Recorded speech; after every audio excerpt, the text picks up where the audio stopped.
Nah, because what we're not gonna do is fall for the same shit we did right after 9/11. Since Saturday, Western news outlets were widely sharing stories about sexual assault and beheaded babies, when now it's coming out that the IDF will refuse to provide evidence of these claims, and the LA Times had to go back and admit that the claims about sexual assault were unsubstantiated. This would not be the first time that Western governments or media have lied in order to justify war. This reminds me of the fake 1990 account of Naira al-Saba, who testified during the Iraqi invasion of Kuwait that she saw Iraqi soldiers disconnect incubators at hospitals and kill hundreds of babies.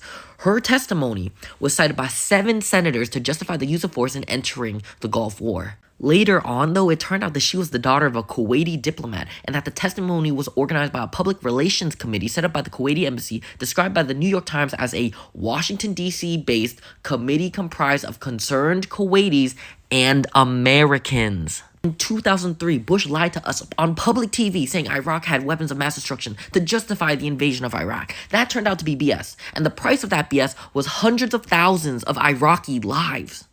Like, remember, the U.S. and a lot of really powerful people in the U.S. have a big stake in Israel. I mean, Biden said it himself. Israel in this body for apologizing for our support for Israel.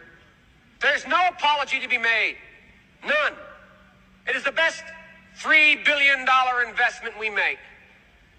Were there not an Israel, the United States of America would have to invent an Israel to protect her interest in the region.